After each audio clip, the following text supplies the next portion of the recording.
तो सभी जगह शेयर जरूर कर दीजिए। सभी को नमस्कार, वीडियो को लाइक करते रहिएगा, चैनल को सब्सक्राइब कर लेना। रीट का एग्जाम मेजर टेस्ट हम लेने जा रहे हैं ऑल ओवर राजस्थान के अंदर। 12 सितंबर को एग्जाम होगा। तो 12 सितंबर मात्र 50 रुपए हमने शुल्क रखा है। रजिस्ट्रेशन की अंतिम तिथि 8 सितंबर है। जितने भी आपके भाई बंधु कोई रीट की तैयारी कर रहा है उनको जरूर कहें, ऑनलाइन ऑफलाइन दोनों ही हमने रखे हैं। ऑनलाइन भी एग्जाम होगा और ऑफलाइन भी, जैसा जिसको उचित लगे वो दे सकता है। ये फोन नंबर है, इसके ऊपर कांटेक्ट कर लीजिएगा आप। और यदि कोई किसी तहसील जिले में परीक्षा केंद्र लेने हेतु संपर्क कर सकता है और वो 5 सितंबर से पहले पहले, ये फोन नंबर दिया हुआ है, इसके ऊपर आप संपर्क करके वहां भी कंडक्ट करवा सकते हैं। तो जितने भी ग्रुप है शेयर करके आ जाइए शानदार जानदार क्वेश्चनों के साथ। राजस्थान के साथ गुजरात के कौन से जिले की सीमा स्पर्श नहीं करती, यह आंसर बताना है। आज तो जैसे क्वेश्चन लेके आया जीके के, जो 3 तारीख से शुरुआत दी थी मैंने और कहा था 1 माह आपके साथ रेगुलर रहूंगा, वो वादा आज अपने कंप्लीट कर लिया है। तो जो शुरुआत दी राजस्थान जीके की वो अपनी कंप्लीट हो गई है आज। अब ये है कि भाई 2 महीने, पिछले महीने भी, उससे भी पिछले और इस महीने जितना पढ़ाया जीके में आपने खूब सारा पढ़ भी लिया। हर एक टॉपिक के अलग अलग हमने क्वेश्चन ले लिए, फिर मिक्स भी ले लिए।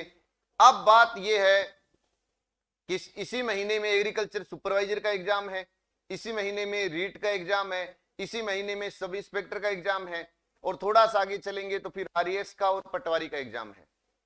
तो मैं ये चाहता हूं कि हमने क्या सीखा उसका मूल्यांकन कैसे करें।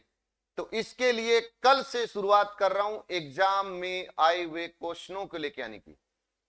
कि होंगे क्वेश्चन मिक्स, लेकिन एग्जाम जो हो चुके हैं, चाहे वो अधीनस्थ बोर्ड हो चाहे आरपीएससी हो, तो जो उन्होंने एग्जाम करवाए उन एग्जाम को लेकर के मैं आ रहा हूं कि भाई ये क्वेश्चन आ चुके हैं, आप बताओ आपकी तैयारी कैसी है। और मुझे पता है, पूरा विश्वास है कि आपके लिए वो क्वेश्चन बहुत आसान होंगे।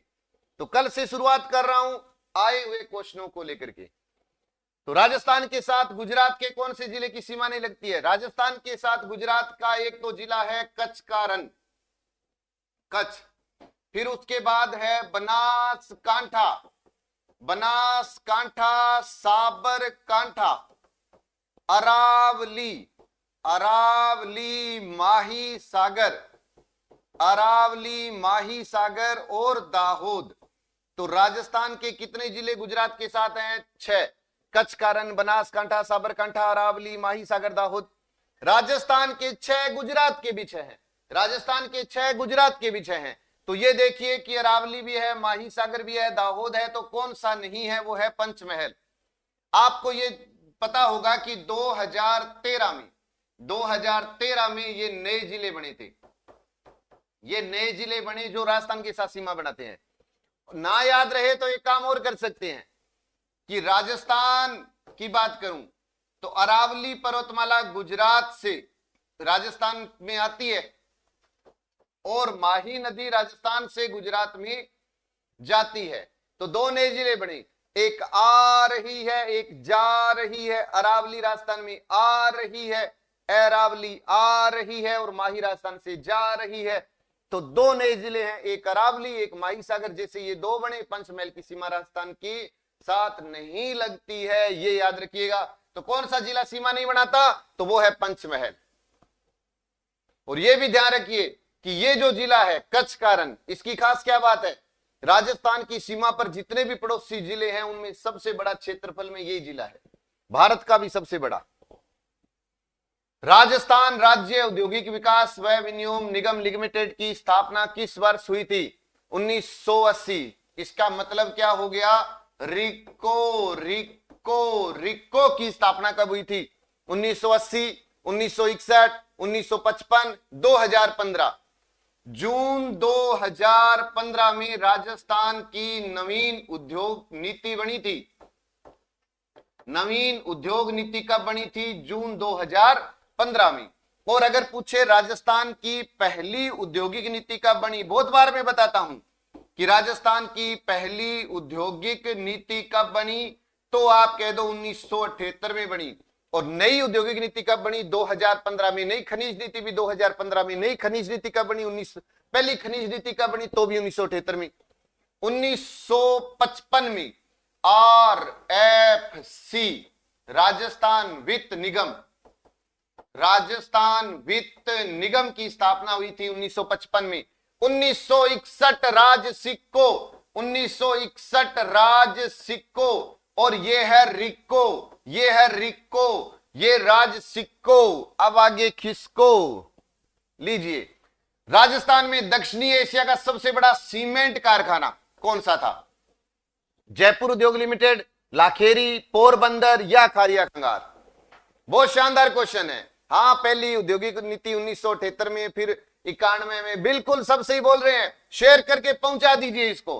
राजस्थान में दक्षिणी एशिया का सबसे बड़ा सीमेंट कारखाना कौन सा है? जयपुर उद्योग लिमिटेड, लाखेरी, पोरबंदर या खारिया खंगार? आपको पता है सफेद सीमेंट का, सफेद सीमेंट का सबसे बड़ा कारखाना, सफेद सीमेंट का सबसे बड़ा कारखाना कौन सा है? खारिया खंगार कारखाना है। और ये है कहां? जोधपुर में 1988 में।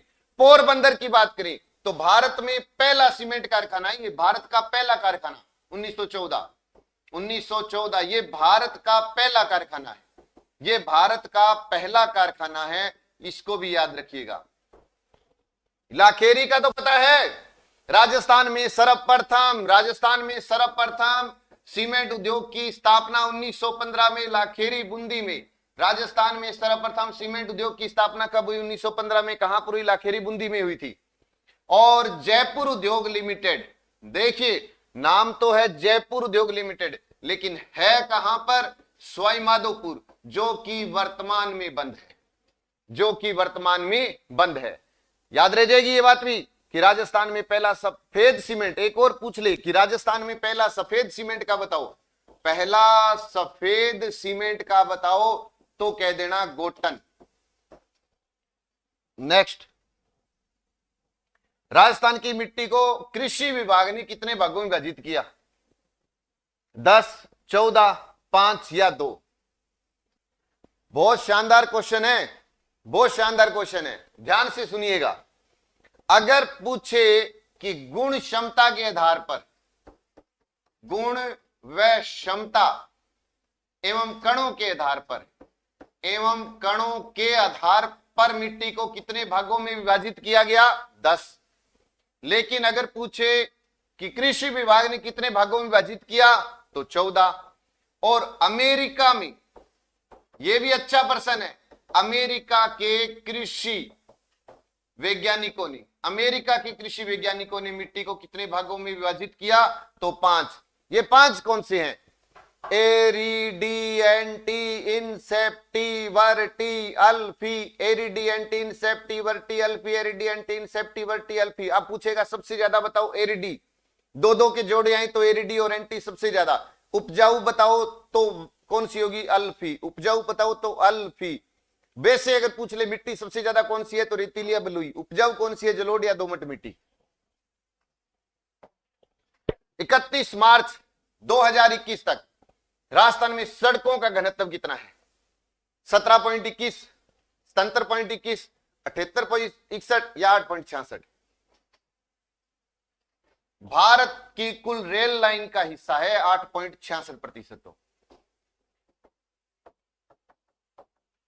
रेल लाइन का हिस्सा अगर पूछे तो कह देना 8.66। और ये है सड़कों का घनत्व।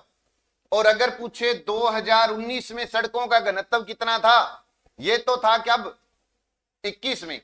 और अगर पूछे सड़क घनत्व, अच्छा प्रश्न है, सब इंस्पेक्टर में आया हुआ क्वेश्चन है, और भी आ सकता है, इंपॉर्टेंट क्वेश्चन है। और रेलवे लाइन का घनत्व अगर कोई पूछे, रेलवे लाइन का घनत्व व्यक्ति प्रति होता है ना, व्यक्ति नहीं होता, प्रति हजार, प्रति 1000 पर कितना है तो 17.21। और वैसे ही पूछ ले कि सड़क घनत्व बताओ तो 78.61। और पहले कितना था तो 77.21। बहुत बढ़िया, बहुत ही बढ़िया। देव की लाडली, शानदार भाई, शानदार बता रही। कोलन कालीपाट, अंजनी नामक खाने किस खनिज के लिए प्रसिद्ध है? मैग्नीज, सीसा जस्ता, तांबा, टंगस्टन। टंगस्टन में तो याद रखो वालदा सिरोई, नाना कराब पाली, वालदा सिरोई, नाना कराब पाली, या आप याद रखो डेगाना बाकरी। डेगाना बाकरी जो है रेवत पहाड़ी पर, वो याद रख लो। लेकिन ये किसके लिए है? कोलन। कोलन शब्द को याद रख लेना, तांबे के लिए है। कोलन का मतलब तांबा। सीसा जस्ता चौथ का बरवाड़ा, चौथ का बरवाड़ा। गुड्डा किशोरीदास, गुड्डा किशोरीदास ये किसके लिए फेमस है? सीसे जस्ते के लिए। देखो सीसे जस्ते के 4 क्षेत्र हैं, जावर, उदयपुर, रामपुरा, अंगुचा, राजपुरा, दरीबा, चौथ का बरवाड़ा, गुड्डा किशोरीदास। तो ये 5 क्षेत्र याद रख लीजिएगा। और मैग्नीज, मैग्नीज में लीलवाणी बांसवाड़ा, लीलवाड़ा बांसवाड़ा है, लीलवाणी बांसवाड़ा याद रख लेना, मैग्नीज के भंडार। और ये है कहां पर? ये उदयपुर में है, ये उदयपुर में है। और कोल्लन कहां पर है इसका पूछ ले तो ये झुंझुनू में है। निम्न में से असंगत कथन कौन सा है? वुल्फ्रेमाइट टंगस्टन, एस क्या है ये? गैलेना सीसा जस्ता, पाइराइट, पाइराइटिज तांबा, या पाइरोलूसाइट तांबड़ा। सही बताइए आंसर कौन सा है? असंगत छांटना है, इसमें से कौन सा है? बताइए बताइए बताइए। वुल्फ्रेमाइट टंगस्टन, टंगस्टन जो भी मैंने कहा, डेगाना भाकरी नागौर। सीसा जस्ता जो आपको बता दिया, सीसा जस्ते की सबसे बड़ी खान जावर उदयपुर में है, पहले देवारी में थी। तांबे में तड़ी याद रखो, आज की ताम्र नगरी पूछे तो खेतड़ी है, पहले कभी पूछते थे ताम्र नगरी आहड़ भी था। ताम्रविल सभ्यता की जननी गणेश्वर सभ्यता, नीम का थाना सिक्कर है। तो ये किसका है? ये तो भाई मैग्नीज का है, मैग्नीज का है। तो तांबड़े को क्या बोलते हैं? गारनेट बोलते हैं, रक्तमणि कहते हैं, गारनेट कहते हैं, रक्तमणि कहते हैं। राजस्थान में मैं ये कहता हूं कि आप स्क्रीनशॉट ले लो, चाहे ये क्वेश्चन आएगा, ये 2021 का सबसे ज्यादा मोस्ट इंपोर्टेंट क्वेश्चन है। अगर कोई करंट पढ़ रहा है तो उसको पता है कि ये क्वेश्चन पूछा जाने वाला है। एक बात बताइए, लाइव और लाइक में 400 का अंतर क्यों? भाई जो लाइव देख रहा है वो लाइक नहीं कर सकता क्या? इतना काम तो कर सकते हैं आप। देखिए, पोटास के नवीन भंडारों की खोज निम्न में से कहां पर हुई? उदयपुर डूंगरपुर में। भाई यहां पे तो है लोहा, और गंगानगर हनुमानगढ़ में मिला है पोटास, गंगानगर हनुमानगढ़ में है पोटास। जयपुर और दौसा में भी लोहा है। और यहां पर सिक्कर झुंझुनू की बात आएगी तो कह देना तांबा, सिक्कर झुंझुनू की बात आई तो तांबा।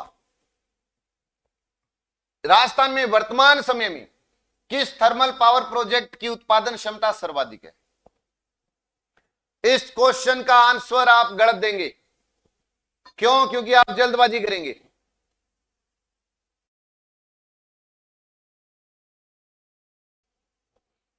बताइए बताइए।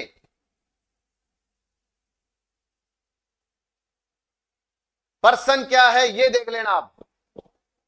राजस्थान में वर्तमान समय में किस थर्मल पावर प्रोजेक्ट की उत्पादन क्षमता सर्वाधिक है? अगर मैं छबड़ा की बात करूं तो 2005 में 2320 30 जून 2019 को 6वीं इकाई का जैसे ही उद्घाटन किया था, आपको पता ही होगा कि 30 जून 2019 तो अशोक गहलोत ने इसका उद्घाटन किया और उसके बाद में ये 2320। सूरतगढ़ की बात करें तो 1999 में जो इसकी क्षमता थी वो तो अलग थी, लेकिन इसकी क्षमता की बात करते हैं तो वो है 2820 मेगावाट। और ये है काली सिंध, ये 2520 मेगावाट है। अब पर्सन क्या है ये बताना है आपको। सूरतगढ़ बिल्कुल सही बता रहे हैं कि यहां पर वर्तमान राजस्थान में वर्तमान समय में किस थर्मल पावर प्रोजेक्ट की उत्पादन क्षमता सबसे ज्यादा है। बना तो ये रहा है नो डाउट, लेकिन क्षमता सबसे ज्यादा किसकी बताई हुई है? वो सूरतगढ़ की है, ये ध्यान में रखना।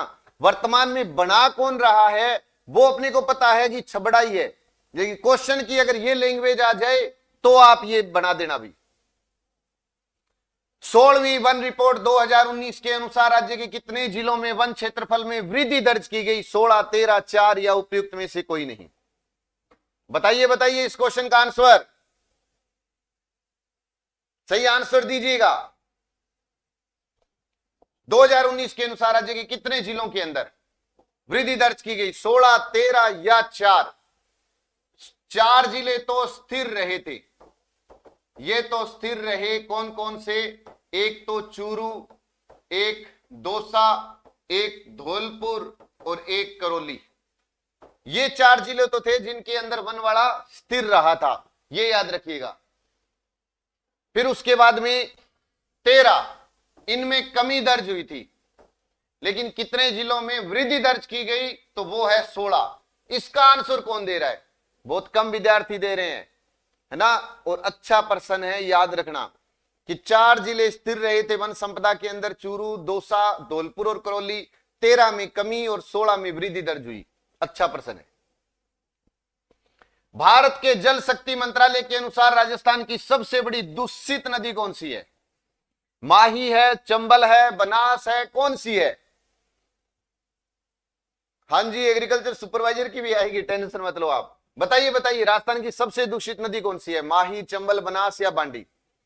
माही को बागड़ की गंगा, बागड़ की गंगा, आदिवासियों की गंगा, बागड़ की गंगा, आदिवासियों की गंगा, कांठल की गंगा, दक्षिणी राजस्थान की स्वर्ण रेखा, दक्षिणी राजस्थान की स्वर्ण रेखा, एकमात्र ऐसी नदी जो अंग्रेजी के उल्टे अक्षर यू की आकृति में बहती है ऐसे, और कर्क रेखा को 2 बार काटने वाली एकमात्र नदी। ऐसी नदी जो कर्क रेखा को काटे तो ए अक्षर के समान दिखाई दे, वो भी कौन सी है? माही नदी है। चंबल को एकमात्र ऐसी नदी जिसका उद्गम दक्षिण में होता है, उत्तर में बहने के पश्चात अपना जल भी दक्षिण में गिराती है, वो भी माही है। चंबल को चरमणवती कामधेनु, चरमणवती कामधेनु, नित्य वाहिनी, सदा वाहिनी के नाम से जाना जाता है। नित्य वाहिनी, सदा वाहिनी के नाम से। बनास को तो वन की आशा, वन की आशा, वर्णाशा, वन की आशा, वर्णाशा व सृष्टि के नाम से भी जाना जाता है। पूर्णतः राजस्थान की लंबी नदी है। अब देखिए, प्रदूषित नदी है बांडी। डी आंसर बिल्कुल सही दे रहे। अगर ये ऑप्शन में ना आए तो प्रदूषित नदी हो जाएगी लूणी, ये याद रख लेना। प्रदूषित फिर हो जाएगी ये, लेकिन वैसे आ जाए तो सीधा का सीधा ये दे देना। पुष्कर झील व देशनोक मंदिर में कौन से राष्ट्रीय राजमार्ग पर स्थित है? आपको ये बताना है। शेयर करके आंकड़ा पहुंचा दीजिए एक साथ। और कल वाली क्लासें तो अब मिस मत करना। क्यों? क्योंकि आरएस में, रीट में, पटवार में, एग्रीकल्चर सुपरवाइजर में जो जो एग्जाम होंगे, ऐसा नहीं है कि और किसी, आरएस के, रीट के, पटवार के, एग्रीकल्चर सुपरवाइजर के, इन सब के अंदर जो पेपर हुए उनके अंदर जो क्वेश्चन पूछे गए वो क्वेश्चन लेकर के आ रहा हूं मैं। तो आपको भी एक हौसला हो कि अरे वाह, इतने मतलब क्वेश्चन हो चुके हैं। और आप जब क्वेश्चनों को देखोगे ना तो आप खुद कहोगे कि सर इनका तो कोई लेवल ही नहीं है अब हमारे आगे। और ये हो जाएगा, बस आप 5, 7, 10 दिन रेगुलर रह जाना। देखिए, भारत की 8, 48 और 58 भी बोलते हैं इसको, है ना। और ये राजस्थान का सबसे व्यस्त राष्ट्रीय राजमार्ग है। ये भारत की राजधानी, ध्यान से सुनिए, भारत की राजधानी यानी दिल्ली को राजस्थान की राजधानी यानी जयपुर से जोड़ता है। बहुत अच्छा क्वेश्चन है, ध्यान से सुनिए। भारत की राजधानी को राजस्थान की राजधानी से जोड़ने वाला वो कौन सा है? 8 है, 48 है या 58 है? अब है कि पुष्कर झील व देशनोक मंदिर, तो ये ध्यान में रखिए NH 62 या 58 पर है। वैसे तो पुष्कर झील कौन से पर है? NH 58 पर है। और देशनोक मंदिर कौन से पर है? ये 62 पर है। अब ये है कि ये वैसे इसका नाम क्या था? वैसे इसका नाम 89 था। वैसे इसका नाम क्या था? 89 था। बस ये थोड़ा सा ध्यान रखिएगा आप। अब उसके बाद में 8:48 है क्या, चलो यहां पे मैं ये लिख देता हूं 76/27। अब देखिए 76/27 कर दिया मैंने यहां पर, 76/27। जो पहले 7 है या बाद में 7 है वो 7 जिलों से गुजरता है। सर्वाधिक 7 जिलों से गुजरने वाला कौन सा है, 76/27, 76/27। और ये जयपुर को भोपाल से जोड़ता है। जयपुर को किस राजधानी से जोड़ेगा, ये भोपाल से, मध्य प्रदेश की। जयपुर को राजस्थान की राजधानी को एमपी की राजधानी से जोड़ने वाला वो कौन सा है, 1252। तो इसका सही आंसर ये है। राजस्थान का पहला कृषि विज्ञान केंद्र बताइए कहां पर स्थित है, सेंवर में, बिछवाल में, बताइए बताइए बताइए, तबीजी में, कहां पर है ये बताना आपको। कितना शानदार क्वेश्चन है। हाँ, पुष्कर में भी कार्तिक पूर्णिमा को मेला लगता है, सही है बिल्कुल। सेंवर आप सब जानते हैं, सेंवर भरतपुर में सरसों अनुसंधान, राष्ट्रीय सरसों अनुसंधान, राष्ट्रीय सरसों अनुसंधान केंद्र कहां पर है, सेंवर भरतपुर में है, जिसकी स्थापना 20 अक्टूबर 1993 में की गई, 20 अक्टूबर 1993 में की गई। बिछवाल आरएस में पूछा गया था, बीकानेर में केंद्रीय शुष्क बागवानी केंद्र है, केंद्रीय शुष्क बागवानी केंद्र, केंद्रीय शुष्क बागवानी केंद्र बिछवाल बीकानेर, इसकी स्थापना भी 1993 में की गई। ये है फतेहपुर सीकर, जो राजस्थान का पहला कृषि विज्ञान केंद्र है, फतेहपुर सीकर। और यहां पर बीजीय मसाला अनुसंधान केंद्र, या मैं कह दूं राष्ट्रीय, मैं लिख देता हूं बीजीय मसाला अनुसंधान केंद्र, मसाला अनुसंधान केंद्र। तबीजी आजकल एक नाम और आ गया है, डुडाड़ा। ये है कहां पर, ये अजमेर में है कहां पर, अजमेर में है। बिल्कुल सब सही बता रहे हैं, लेकिन ये आंसर नहीं है भी, ये थोड़ा सा ध्यान रखिएगा, आंसर ये नहीं है, ये मैंने इसका आंसर बताया है। नेक्स्ट, श्रृंगार, सवारी, राशि, ठाट बाट व शिकार के चित्र किस शैली में बने हैं, जैसलमेर, बूंदी, कोटा या देवगढ़। जितने भी ग्रुप है उन सब में शेयर करके आ जाइएगा, पहुंचा दीजिए आंकड़ा। आज जो 1200 का चल रहा था क्रॉस करवा दीजिए आज, फिर देखते हैं अगर ये क्रॉस हुआ ना तो फिर कल की जो क्लास होगी वो शानदार शानदार क्वेश्चन होंगे। जैसलमेर शैली जिस पर कोई भी बाहरी प्रभाव नहीं पड़ा, और इसका अगर कोई चित्र पूछ ले तो आपको पता ही है, मुम्मल लोधरवा जैसलमेर की राजकुमारी थी, मुम्मल गीत भी है और मुम्मल चित्र भी है, मुम्मल आरटीडीसी का होटल भी है। बूंदी, नाचते हुए मोर, नाचते हुए मोर का चित्रण आ जाए या पशु पक्षी चित्र से लिया जाए, पशु पक्षी चित्र आ जाए, बूंदी। और कोटा में नारियों को रानियों को शिकार करते हुए, नारियों को रानियों को शिकार करते हुए दिखाया गया है, वो कौन सी है, कोटा। और देवगढ़ वो शैली है जिसके अंदर ठाठ बाट शिकार की चित्र है। और देवगढ़ चित्र शैली को प्रकाश में लाने का श्रेय, अगर पूछ ले इसको प्रकाश में लाने का श्रेय किसको है, तो श्रीधर अधारे को है, श्रीधर अधारे को है। विश्व का सबसे बड़ा रिहायशी महल कौन सा है, विश्व का सबसे बड़ा रिहायशी महल कौन सा है, ये बता दीजिएगा।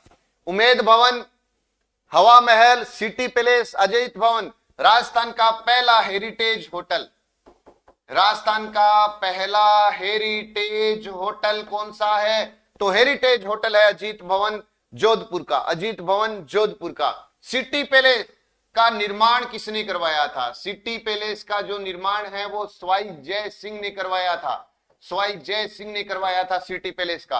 हवा महल का निर्माण तो सवाई प्रताप सिंह ने करवाया था, हवा महल का निर्माण तो प्रताप सिंह ने करवाया था, प्रताप सिंह ने हवा महल का निर्माण करवाया था, हवा महल का निर्माण करवाया था। 5 मंजिला ये महल है, 5 मंजिला महल है, 5 मंजिला महल है। और आपको पता है बिना नीम का महल है ये, बिना नींव का महल है, बिना नींव का महल है, वो कौन सा है? हवा महल है, बिना नींव का महल है। तो ये बता दीजिए कौन सा दुर्ग है जो बिना नींव का है? बिना नींव का दुर्ग कौन सा है, ये बता दीजिए। बताइए बताइए बताइए। आंसर है उमेद भवन जोधपुर। 110 कमरे, 110 कमरे और लागत 121 करोड़, 121 करोड़ इसकी लागत है। वंशी पत्थर की हवेली कहां स्थित है? जैसलमेर में, बीकानेर में, करौली में या झुंझुनू में? हाँ, हवा महल का निर्माण 1799 में। बिल्कुल बिल्कुल बिल्कुल। जो लाइव देख रहा है, एक बार जो लाइव देख रहा है, 1150 के करीब लाइव है, 800 लाइक है। क्यों भाई, अच्छी नहीं लग रही है क्लास? लग रही है तो एक साथ लाइक करें, ये कहना माने आप। इतना कहना मानेंगे तो ही आगे बढ़ेंगे। एक साथ लाइक करिएगा, है ना? तो ये इतना काम तो कर सकते हैं ना आप। जैसलमेर को हवेलियों का शहर, हवेलियों का शहर, जैसलमेर को हवेलियों का शहर कहते हैं। यहां पर नथमल की हवेली है, नथमल की हवेली है। यहां पर पटवों की हवेली है, नथमल की हवेली, पटवों की हवेली। बीकानेर, बीकानेर 100 हवेलियों का शहर। इंपॉर्टेंट देखिए, 100 हवेलियों का शहर, 100 हवेलियों का शहर है बीकानेर। अगर मैं कह दूं 100 द्वीपों का शहर, 100 द्वीपों का शहर तो बांसवाड़ा है। 100 द्वीपों का शहर तो बांसवाड़ा, 100 हवेलियों का शहर बीकानेर है, हवेलियों का शहर जैसलमेर है, हवेलियों का शहर जैसलमेर है, 100 द्वीपों का शहर बांसवाड़ा है, 100 हवेलियों का शहर, 100 हवेलियों का शहर बीकानेर है। लेकिन हवेलियों का शहर, पर्सन देखिए, हवेलियों का शहर जैसलमेर, 100 हवेलियों का बीकानेर, 100 द्वीपों का बांसवाड़ा, और आंसर है करौली। आंसर है इसका करौली। झुंझुनू में आपको पता है सेठ हीरालाल, बनारस की हवेली याद रख लो बस एक, सेठ बन्ना, सेठ हीरालाल, सेठ हीरालाल बनारसी की हवेली कहां पर है? झुंझुनू में है। चोपड़ा ग्रंथ किस संत का है? दादू दयाल जी, हरिदास जी, चरणदास जी या माव जी का है? हाँ, झरोखों का शहर भी कहते हैं, हवेलियों का शहर भी कहते हैं जैसलमेर को, लेकिन 100 हवेलियों का शहर बीकानेर है, 100 द्वीपों का शहर। अच्छा, उषा मिश्रा जी कह रही है 100 मंदिरों का शहर अजमेर है। तो दूसरे कोई विद्यार्थी कमेंट करके बताइए सही है या गलत है। अगर कोई ये पूछ ले चोपड़ा झील कहां पर है? चोपड़ा झील, प्रेम चोपड़ा, प्रेम चोपड़ा, प्रेम चोपड़ा यानी पाली। अरे भाई पाली, पैसे पाली में, पैसे प्रेम चोपड़ा नहीं, चोपड़ा झील है। चोपड़ा ग्रंथ दादू दयाल जी, जिन्हें राजस्थान का कबीर, राजस्थान का कबीर कहते हैं, राजस्थान का शंकराचार्य भी कहते हैं, शंकराचार्य भी कहते हैं। हरिदास जी, हरिदास जी कलयुग का वाल्मीकि कहते हैं, कलयुग का वाल्मीकि कहते हैं, कलयुग का वाल्मीकि कहते हैं। चरणदास जी ब्रह्मचरित्र, ब्रह्मचरित्र की रचना ग्रंथ है इनका। ज्ञान सवरोदय, ज्ञान सवरोदय भी इनका ही ग्रंथ है। माव जी, आंसर क्या है? माव जी है।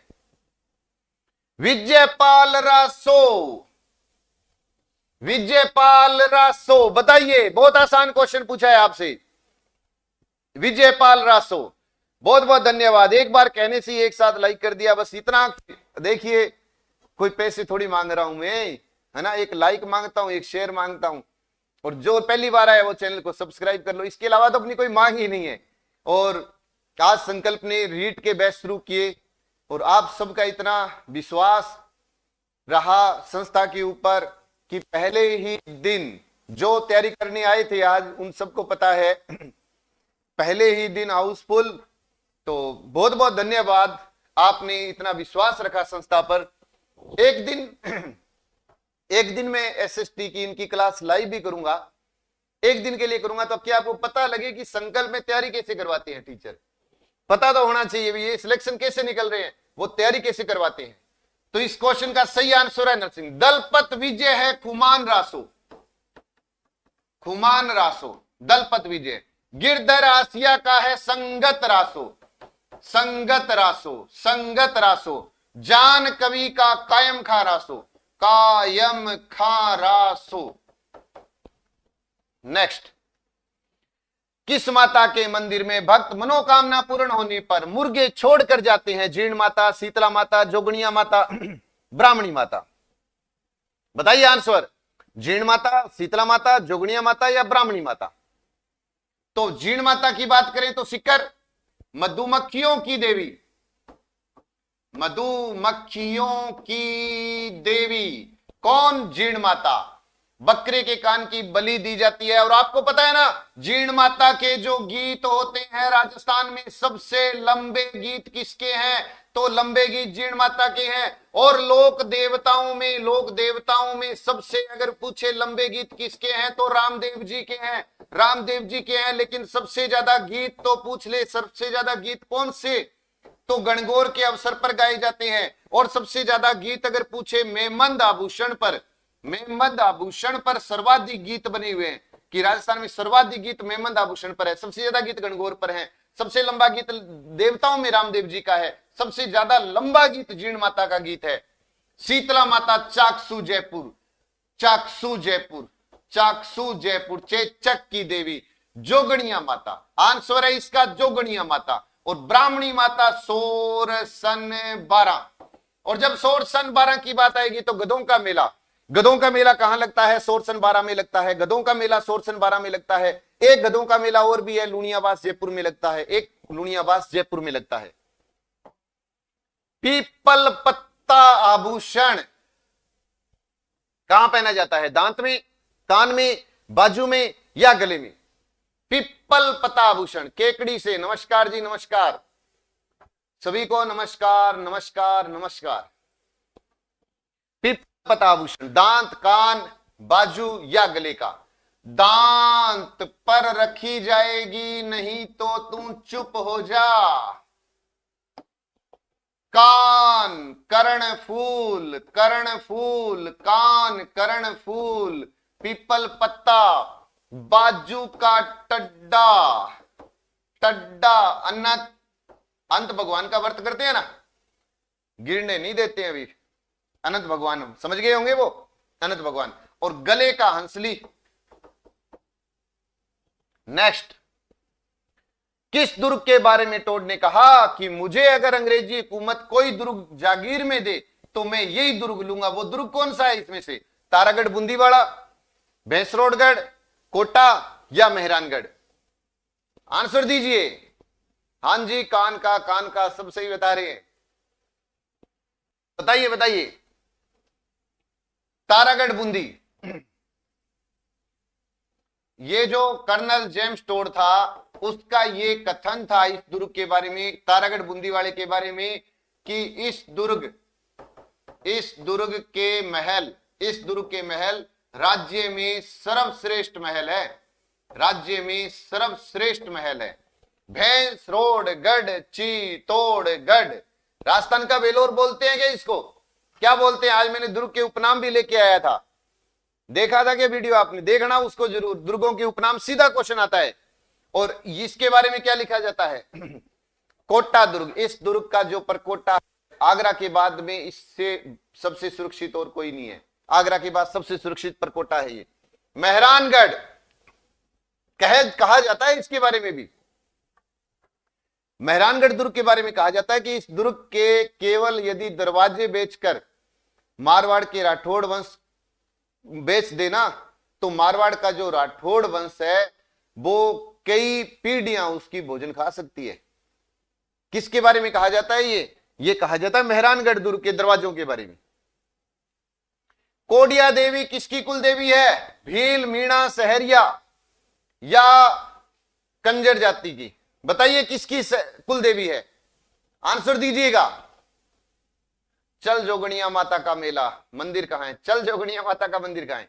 बताइए भाई, इनको आंसर दीजिएगा।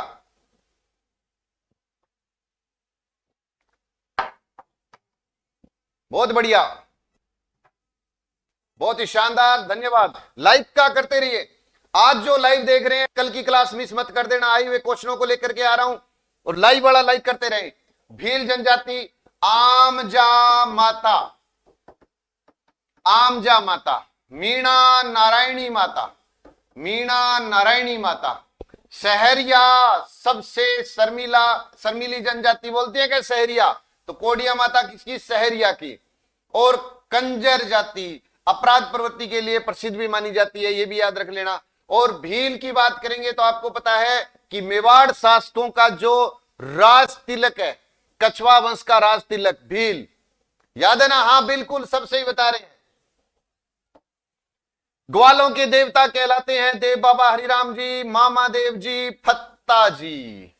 देव बाबा जी, हरिराम जी, मामा देव जी या फत्ता जी। फत्ता जी का अगर मंदिर की बात करें तो मंदिर कहां पर है? सांथू, सांथू जालोर में है मंदिर, है वो सांथू जालोर। मामा देव जी खुश रहने के लिए भैंसे की बलि होता है क्या ऐसा? खुश रहने के लिए, खुश रहने नहीं सॉरी, करने के लिए, खुश करने के लिए, खुश करने के लिए भैंसे की बलि दी जाती है, भैंसे की बलि दी जाती है।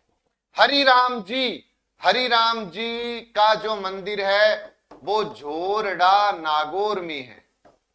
और देव बाबा नंगला भरतपुर, नगला भरतपुर, याद रह जाएगा ये भी, नगला भरतपुर। नमस्कार जी, नमस्कार।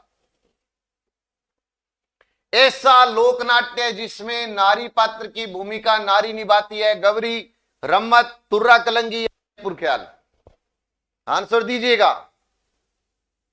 हाँ देव बाबा नगला भरतपुर, बिल्कुल सब सही बोल रहे हैं जी अनिल चौधरी साहब। गवरी सबसे लंबा 40 दिन तक चलता है ना, आपने बोलते हैं बहुत बार आपको पढ़ाए हुए, गवरी या राई सबसे लंबा लोकनाट्य, सबसे लंबा कितने दिन? 40 दिन। आरएस में इनमें सीधा क्वेश्चन आता है। गवरी मेवाड़ का सबसे पुराना, मेवाड़ का सबसे पुराना भी कह सकते हैं, और एकमात्र लोकनाट्य जो दिन में होता है, एकमात्र लोकनाट्य जो दिन में होता है। रम्मत कहां की फेमस है? जैसलमेर की और बीकानेर की रम्मत प्रसिद्ध है। तुर्रा कलंगी ख्याल, तुर्रा कलंगी ख्याल कहां का है? चित्तौड़ का है। तुर्रा कलंगी ख्याल कहां का है? चित्तौड़ का है, ये भी याद रखिएगा। तुर्रा कलंगी एकमात्र लोकनाट्य जिसमें मंच सजाए जाते हैं, एकमात्र लोकनाट्य है जिसमें मंच सजाए जाते हैं, मंच सजाए जाते हैं। है कहां? ये चित्तौड़ का है, चित्तौड़ का है। और जयपुर ख्याल, इसका आंसर है जयपुर ख्याल। पर्सन ध्यान से पढ़कर आंसर देना। क्वेश्चन क्या है? 84 खंभों का मंदिर, अंचलेश्वर महादेव महामंदिर, कणसुआ महादेव मंदिर या रणकपुर मंदिर? हाँ जयपुर ख्याल, बिल्कुल बिल्कुल। आंसर दीजिए इसका, ध्यान से पढ़ कर दीजिएगा, जल्दबाजी करने वाला गलत कर देगा। सही आंसर क्या है?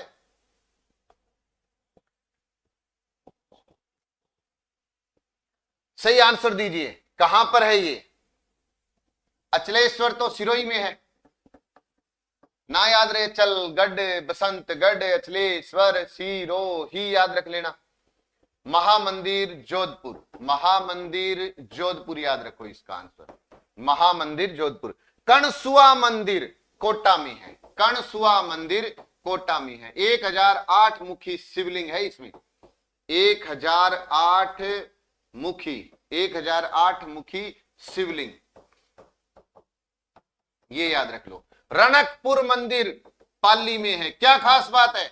1444 खंबे, 1444 खंबे। खंभों का अजायब घर कहते हैं इसको, इसे खंभों का अजायब घर कहते हैं, ये भी याद रख लेना, खंभों का अजायब घर कहते हैं। एक और प्रश्न बता देता हूं, ये बताओ राजस्थान में, एक राजस्थान को क्या कहते हैं? खनिजों का अजायब घर, राजस्थान को खनिजों का अजायब घर, और ये खंभों का अजायब घर।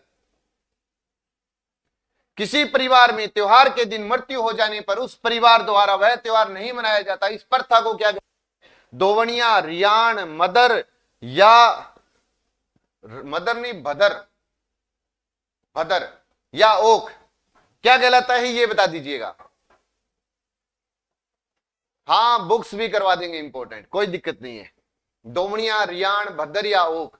दोवणिया, देखिए दोवणिया क्या होता है, मृत्यु भोज के दिन घर की शुद्धि के लिए मटके भरना दोवणिया कहलाता है। मृत्यु भोज के दिन घर की शुद्धि के लिए मटके भरना दोवणिया कहलाता है।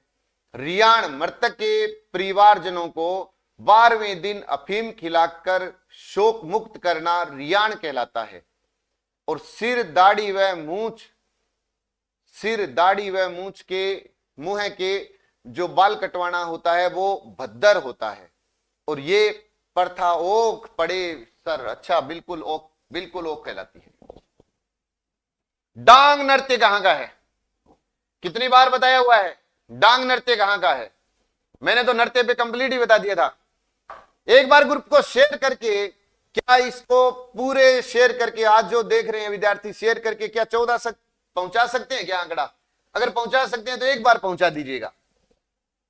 करौली का लांगूरिया नृत्य है, करौली का लांगूरिया नृत्य है, भरतपुर का बम नृत्य है, नाथद्वारा का डांग नृत्य है, नाथद्वारा का डांग नृत्य है, नाथद्वारा की पिछवाइयां प्रसिद्ध है। और ब्यावर का भैरव नृत्य है, भैरव नृत्य है, या मैं कह दूं मयूर नृत्य है। और लाठी नृत्य भीलों का है। गंगानगर का भांगड़ा नृत्य, बीकानेर का अग्नि नृत्य, जैसलमेर का हिंडोलिया नृत्य, बाड़मेर का कानूड़ा नृत्य है, जालोर का ढोल नृत्य है, जालोर का, उदयपुर का भवाई रणगेर, डूंगरपुर का पेंजन, बांसवाड़ा का पाली नोच, प्रतापगढ़ का मोहिली, भीलवाड़ा का नाहर, झालावाड़ का बिंदोली और ढोला, बारां का शिकारी, करौली का लांग, भरतपुर का बमरसिया, चक्कूला, अलवर का हारी, जयपुर का तमाशा, चूरू का कबूतरी है ना, जोधपुर का घुड़ला, पाली तेर है, तासमंद का अजमेर का मयूर यानी ब्यावर का, टोंक का डिगीपुरी का राजा। यही तो नृत्य है क्या, 1 मिनट का काम है। चीनी यात्री वैनसांग ने किस सभ्यता स्थल के बैल व भेड़ों को प्रसिद्ध बताया? बताइए। विराट, भीनमाल, आहड़ या बालाथल? आंसर दीजिएगा। देख रहा हूं इसका आंसर सबसे पहले कौन दे रहा है।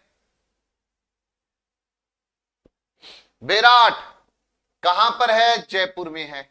भीनमाल जालोर में है, आहड़ उदयपुर में है, बालाथल उदयपुर में है। आहड़ ऐसे अक्षय कीर्ति, ऐसे आहड़ ऐसे अक्षय कीर्ति, ऐसे आयड़ नदी, याद रख लेना। भीनमाल, तो इसका सही आंसर क्या था?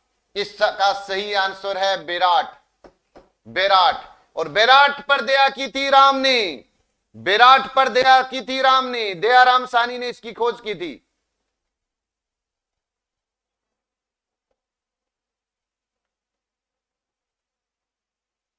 नेक्स्ट क्वेश्चन, निम्न में से किस अभिलेख में बप्पा रावल को गुहिल का पिता नहीं बताया गया है? बताइए। एक तो रसिया की छत्री का लेख, रणकपुर प्रशस्ति, कुंभलगढ़ प्रशस्ति, घोसुंडी अभिलेख, किसमें? बताइए, आप आंसर दीजिएगा इसका।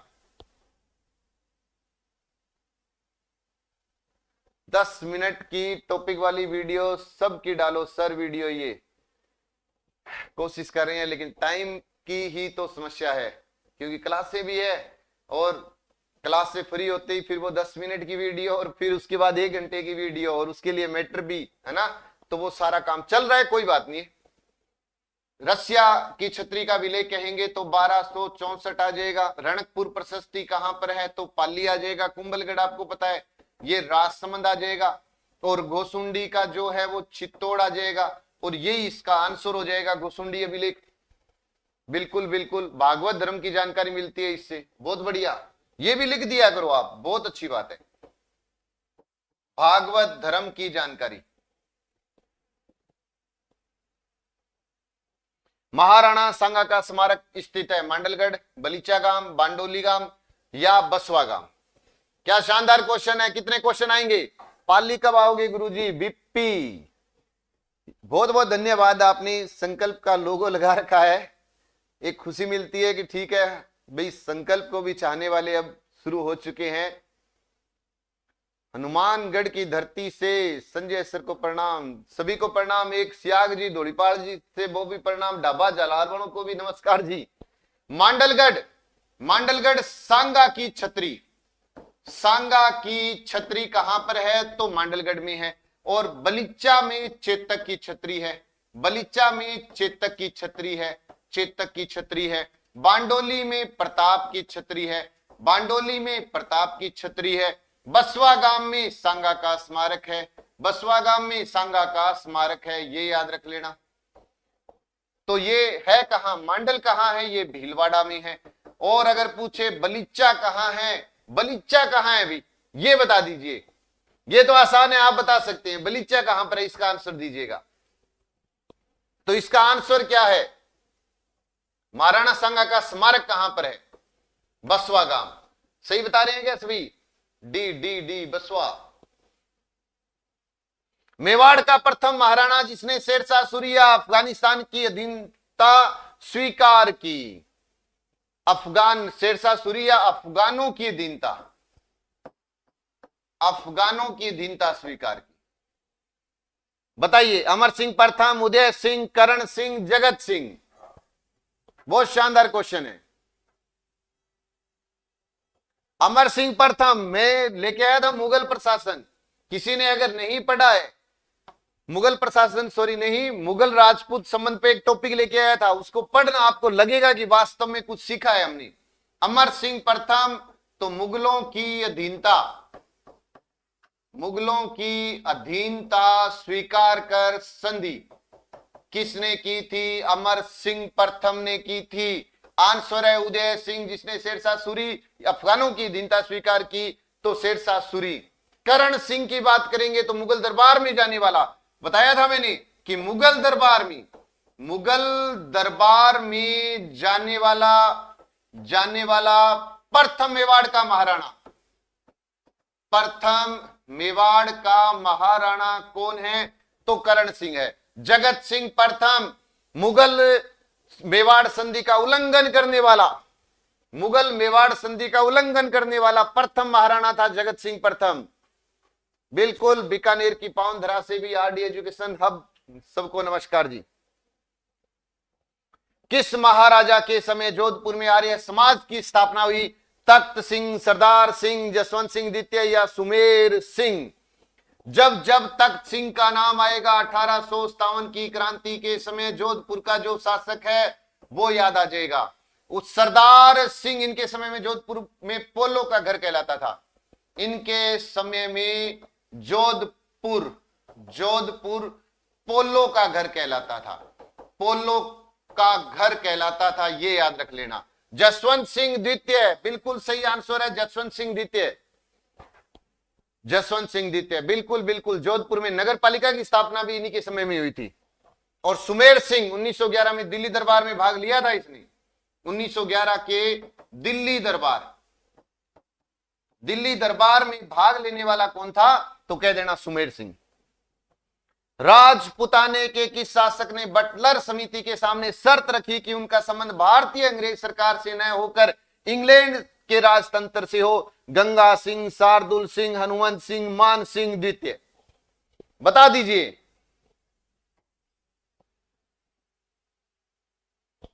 बताइए बताइए बताइए, आंसर देते चलिए साथ में।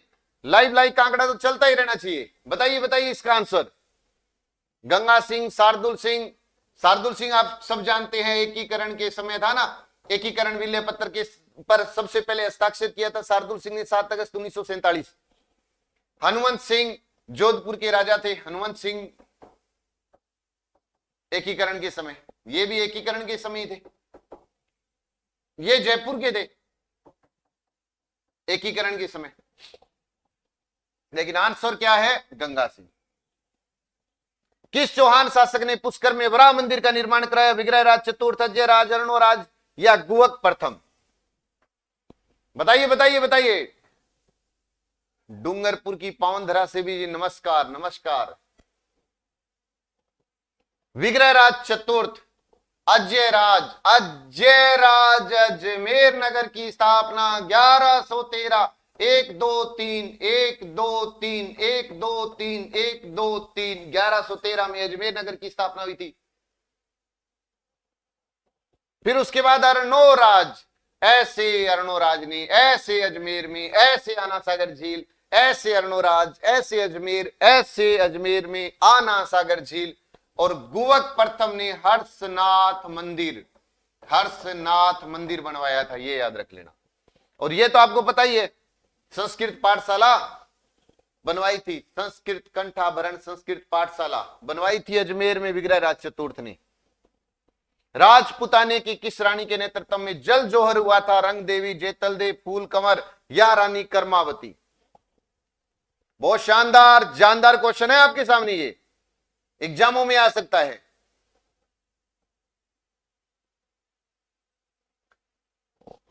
रंग देवी हमीर देव चौहान की रानी, हमीर देव चौहान की रानी। जेतल दे कान्हड़ देव चौहान की रानी। फूल कंवर पत्ता सिसोदिया की रानी। रानी कर्मावती सांगा की रानी। जोहर किया था अग्नि में, ये तो अग्नि में जोहर किया था, लेकिन आंसर क्या है? रंग देवी। क्या सब सही बता रहे हैं क्या? बहुत बढ़िया। निम्न में से कौन सा शासक ब्रजनिधि के नाम से कविताएं लिखा करता था? महाराणा कुंभा, पृथ्वीराज राठौड़, अजीत सिंह या सवाई प्रताप सिंह? बताइए बताइए, इसका आंसर दीजिए, जल्दी जल्दी आंसर दीजिए। बहुत ही बढ़िया। सही आंसर क्या है? महाराणा कुंभा वीणा वादक। क्या होता है कि जब वीणा वादक का नाम आता है ना, तो मेरे से रहा नहीं जाता, मैं लिखता हूं जोट प्रतिहारों में एकमात्र वीणा वादक शासक था पृथ्वीराज राठौड़। पीथल नाम से रचनाएं करते थे। अजीत सिंह कान का कच्चा बोलते हैं, इसको कान का कच्चा बोलते हैं। गौरी शंकर हीराचंद ओझा ने कहा था, गौरी शंकर हीराचंद ओझा ने कहा था इसे कान का कच्चा। पंडित गौरी शंकर हीराचंद ओझा, जिसने कर्नल जेम्स टोड ने 1829 में the annals and antiquities of Rajasthan नामक पुस्तक लिखी, जिसमें उसने राजस्थान नाम दिया था, उसी का हिंदी में अनुवाद किया था पंडित गौरी शंकर हीराचंद ओझा ने। लेकिन आंसर है इसका सवाई प्रताप सिंह। राजपूतों का हुरडा सम्मेलन किस वर्ष में हुआ? 1734 में, 1707 में, 1807 में, 1761 में? बताइए बताइए, इसका आंसर दीजिए, आंसर दीजिए। बहुत ही बढ़िया, बहुत बढ़िया, जल्दी जल्दी बताइए। 1734, 1707, 1807, 1761 में तो बंटवाड़ा का युद्ध हुआ था। बंटवाड़ा का युद्ध हुआ। 1807 में कृष्णा कुमारी विवाद हुआ था, कृष्णा कुमारी विवाद हुआ था। बंटवाड़ा का युद्ध हुआ था। माधो सिंह प्रथम और आपको पता है शत्रुसाल प्रथम। 1707-8 याद रखना, देबारी समझौता, देबारी समझौता हुआ था 1707-8 में। मेवाड़ मारवाड़, मारवाड़ आमेर के बीच में हुआ था। और 1734 की बात करूंगा तो राजपूतों का हुरडा सम्मेलन हुआ था, ये याद रख लीजिएगा। मित्र मंडल की स्थापना बिजोलिया में किसने की थी? विजय सिंह पथिक ने, साधु सीताराम दास ने, जयनारायण व्यास ने, केसरी सिंह बारट ने। जब जब केसरी सिंह बारट का नाम आएगा, वीर भारत सभा आएगी, वीर भारत सभा आएगी, वीर भारत सभा। केसरी सिंह बारट, वीर भारत सभा की स्थापना। जय नारायण व्यास मारवाड़ का गांधी है, जय नारायण व्यास मारवाड़ का गांधी है। आपको पता है जय नारायण व्यास एकमात्र ऐसा मुख्यमंत्री जो मनोनीत भी है और निर्वाचित भी है। राजस्थान का पहला मुख्यमंत्री हीरालाल, मनोनीत होने वाला हीरालाल, पहला प्रधानमंत्री मुख्यमंत्री हीरालाल, फिर दूसरा मनोनीत हुआ CS वेंकटाचारी, तीसरा मनोनीत हुआ जयनारायण व्यास, चुनाव जीत कर आ गया टिक्काराम, पहला निर्वाचित टिक्काराम, फिर उसके बाद में जयनारायण, तो दूसरा निर्वाचित जयनारायण, एकमात्र मनोनीत और निर्वाचित तो जयनारायण। साधु सीताराम दास, इसका आंसर है साधु सीताराम दास। किसान आंदोलन के जनक, किसान आंदोलन के जनक किसे कहा जाता है? विजय सिंह पथिक को। बिंदुलाल भट्टाचार्य आयोग का संबंध किस आंदोलन से है? बेंगू से, बरड़ से, बिजोलिया से या नीमू चाणा से? नीमू चाणा से किससे है ये बताना है। बेंगू किसान आंदोलन 1921 में शुरू हुआ था, 1921 में शुरू हुआ था। बरड़ किसान आंदोलन 1922 में बरड़ शुरू हुआ था, 22 में बरड़ शुरू हुआ था। बिजोलिया आप सब जानते हैं सबसे लंबा 1897 से 1941 यानी 44 वर्षों तक चला था, सबसे लंबा अहिंसक आंदोलन था ये। तो ये ही तो है बिंदुलाल भट्टाचार्य वाला, और ये 1925 की घटना है, 1925 की घटना याद रख लेना। कौन सी? नीमू चाणा किसान आंदोलन। बिल्कुल बिल्कुल बिल्कुल। निम्न में से किस आंदोलन की स्थापना मुंबई में वृद्धि शंकर त्रिवेदी व भीम शंकर शर्मा ने की थी? बताइए बताइए। बहुत शानदार क्वेश्चन है। मैंने प्रजामंडल करवाया भी था, लेकिन मैंने एक क्वेश्चन नहीं दिया और मुझे लगा कि वो क्वेश्चन भी पहुंच जाना चाहिए आपके पास, तो पहुंचा दिया है आज। क्योंकि 3 मैंने बता दिए थे, बीकानेर मैंने बता दिया था, भरतपुर भी बता दिया, जैसलमेर भी बता दिया। जो नहीं बताया वो अब सुन लो। और इस क्वेश्चन का आंसर, इस क्वेश्चन का आंसर आपको मेन कमेंट बॉक्स में देना है। सिर्फ और सिर्फ 20 का आंकड़ा कम रहा है, आप एक बार शेयर करेंगे तो वो भी 14 को क्रॉस कर सकता है, बाकी आप पर है वो। तो देखिए अब ये जो टाइम है, जैसे अगर मैं कहूं कि सबसे पहले SI सब इंस्पेक्टर रात दिन एक कर लो, जो टॉपिक है उनको बार बार दोहरा लो, ज्यादा पढ़ने की अपेक्षा जितना है उसको बार बार पढ़ लो, काम चल जाएगा। रीट के नए बैच हमने शुरू कर दिए हैं आज। कोई भी विद्यार्थी आना चाहे कल तक उसको एंट्री और मिल जाएगी, और भी नए बैच शुरू हो रहे हैं कल।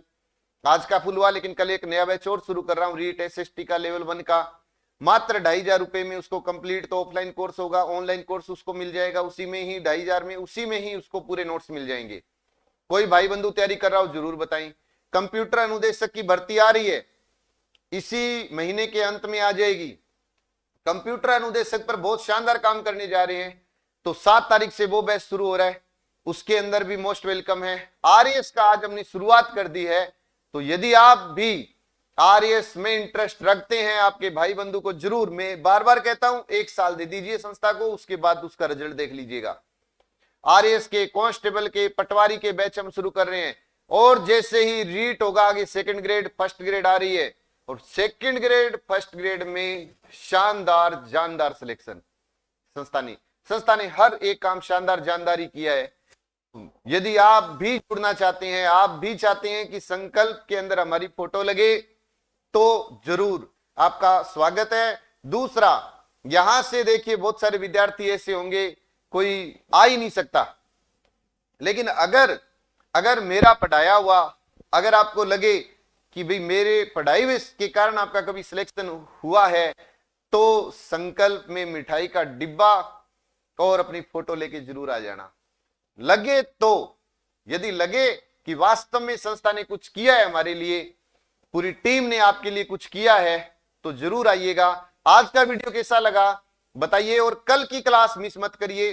कल से आपका मूल्यांकन शुरू होने वाला है कि जितने इतने दिन पढ़ाया आपको कितना याद हुआ, आप कितने क्वेश्चनों को कर सकते हो। तो कल से वो शुरुआत होने वाली है। जितने भाई बंधु हैं उनको सबको लेके आइए, और रिकॉर्ड भी तोड़ना है हमें लाइव का, तो वो सब आप करेंगे, बाकी काम मैं करूंगा। जय हिंद, जय भारत, नमस्कार।